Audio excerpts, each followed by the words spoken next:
So in this video, we'd like to begin exploring a little bit about what happens at the microscopic level when things go from solids to liquids when they melt, or when they go from liquids to gases when they vaporize. So we need a little bit of theory to help us explain what's going on in those cases.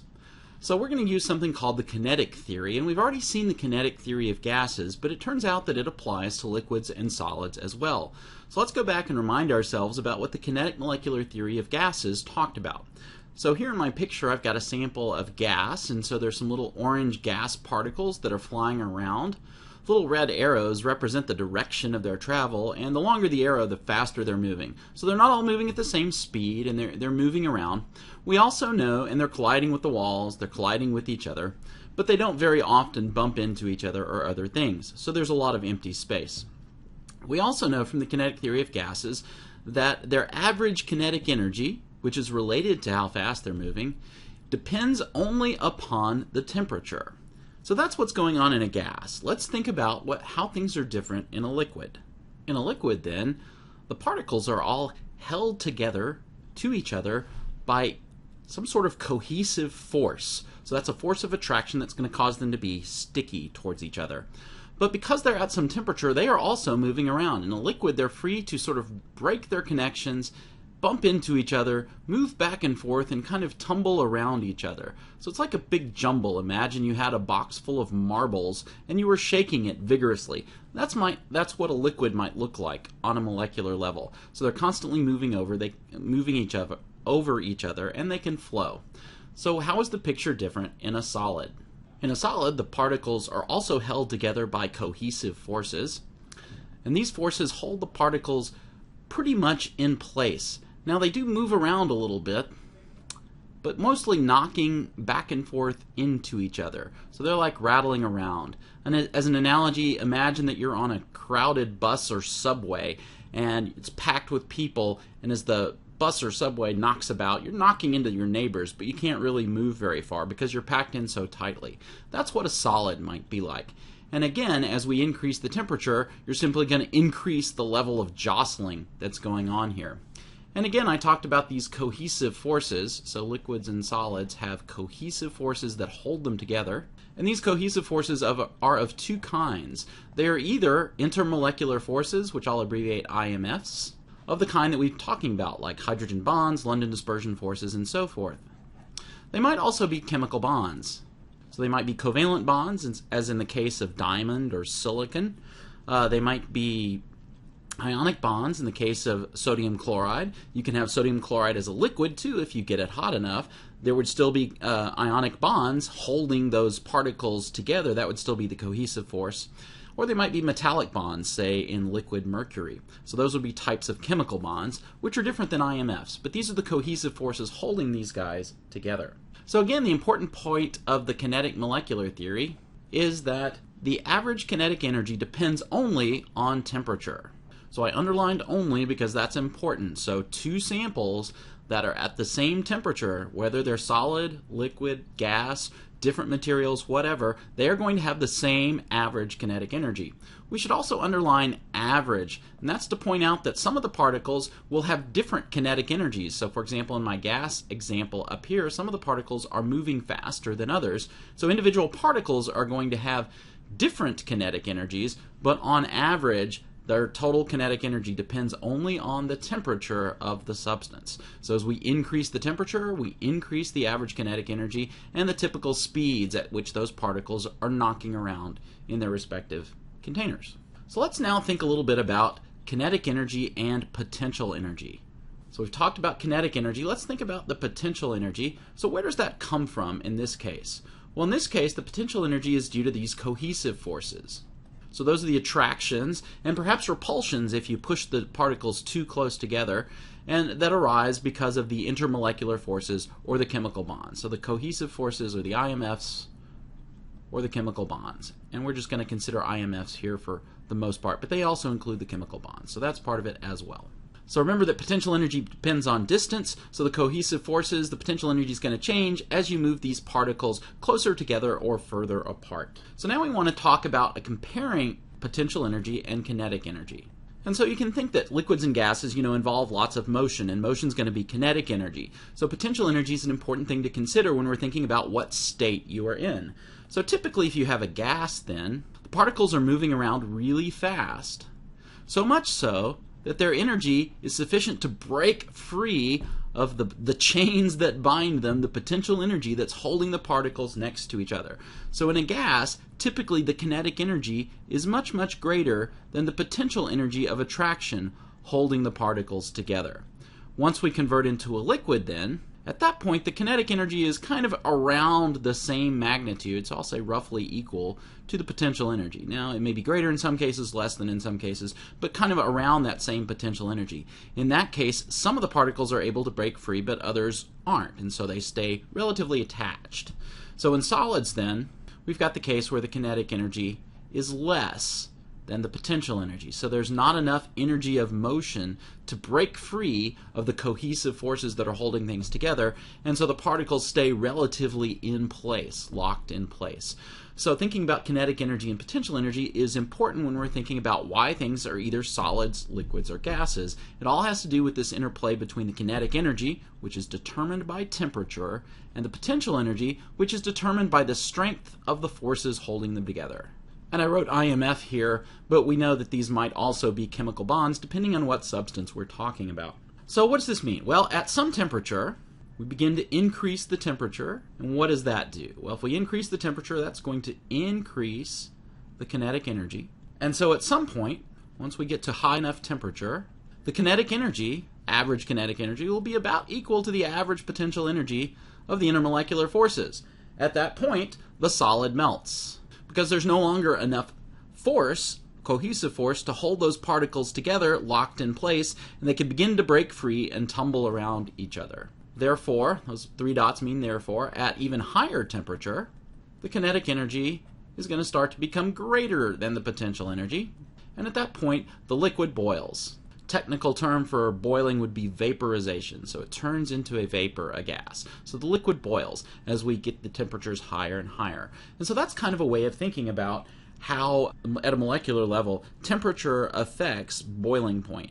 And we can get these phase changes between solid, liquid, and gas. And of course the converse is true. As we cool something down, then at some point the kinetic energy is going to become less than the potential energy, and we will form solids. So the heat energy that's required to do this, to change the temperature and to increase the kinetic energy beyond the potential energy, that heat is called, depending on the process, the enthalpy of vaporization or the enthalpy of fusion. So enthalpy of vaporization would be the amount of heat energy that you would have to put in to convert a liquid into a gas. So vaporization is the name for the scientific name for the process of boiling, going from liquid to gas.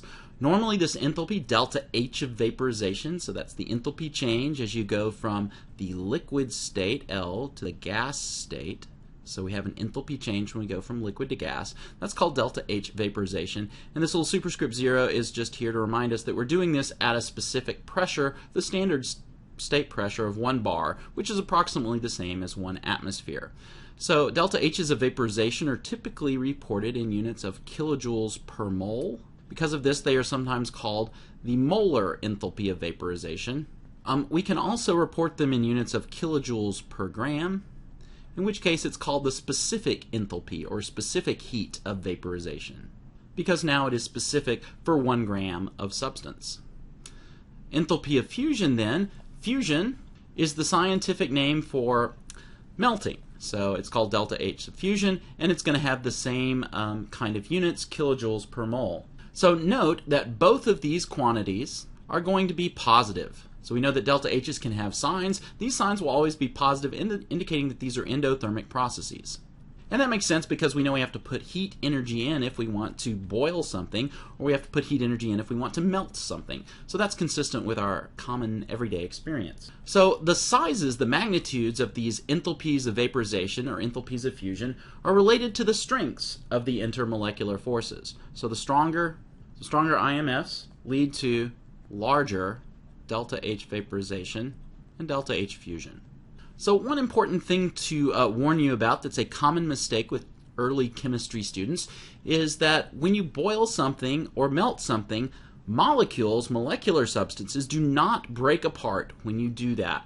they simply the molecules that are nearby each other will separate from each other a little more. So we are breaking no chemical bonds. We're not taking the molecules apart when we boil them. So we're not breaking it up into atoms. We are simply taking the molecules, giving them enough kinetic energy so that they begin to separate from each other a little bit more and move around from each other a little bit more. Then in the gas phase, they're really well separated from each other.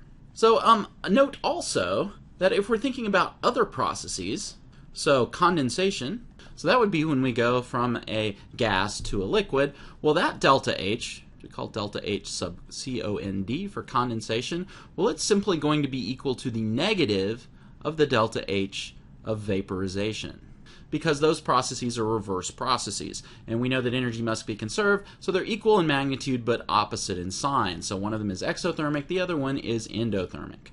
So if we're talking about condensation, the process of going from liquid to solid is sometimes called solidification or simply freezing, and so that delta H would then be equal to the negative of the delta H of fusion. Remember that fusion means melting. So let's do an example where we apply some of this. So let's think a little bit about the delta H of vaporization of carbon tetrachloride, CCl4 liquid. So we can represent this process using a chemical equation-like statement if we want to. So CCl4 liquid starts out as our initial reactant state, and what we're going to do is convert that all into CCl4 gas. So that little reaction equation represents the process of vaporization. And so there's going to be some delta H of vaporization for that. And we could use a calorimeter in some way to measure that. So let's think about the changes in enthalpy that might occur. And let's go back and remember when we talked about delta H of atom combination, what we can do. So we're going to start off here with CCl4 liquid. And we're going to imagine that we're going to break that CCl4 liquid into its atoms. So we're going to have a gas of carbon atoms, 1 mole of carbon atoms in the gas phase, and 4 moles of chlorine atoms in the gas phase. And now what we're going to do is we're going to take those atoms and put them back together to make carbon tetrachloride gas, so the products over here. Now it turns out that we can look up both of those numbers. So this is going to be the negative of the delta H of atom combination for carbon tetrachloride liquid, and it turns out that that number is 1,338.8 kilojoules per mole. And over here, if we're going to form carbon tetrachloride gas, then we can look up the positive delta H of atom combination because we're forming atoms, we're combining the atoms, and so that's going to be negative 1,306.3 kilojoules per mole. Notice that this number is not quite as large in magnitude as this number. So what's different about them? Well, they both involve forming or breaking the same kinds of bonds, the bonds between single bonds between the carbon atom and the chlorine atom. I won't draw all the lone pair electrons, but they're on every chlorine. So both of these substances we're putting together single bonds between the carbon and the chlorine. So what's different? Well, here in the liquid state, we've got intermolecular forces, they would be dispersion interactions in this case, between the carbon tetrachloride molecules holding them together. We don't have those in the gas phase because the molecules are far enough apart that their potential energy of interaction is effectively zero. So this difference then between these two energy levels is the delta H of vaporization. And so we can use Hess's law to simply add together these two numbers, and we could calculate what the delta H of vaporization is, and it turns out to be a positive, remember there are always positive delta H's of vaporization, 32.5 kilojoules per mole. So now let's use this number in a calculation. So our question is, how much heat is required to vaporize 10 grams of carbon tetrachloride liquid? So we want to know how much heat would you have to add to completely convert 10 grams of liquid carbon tetrachloride into gaseous carbon tetrachloride.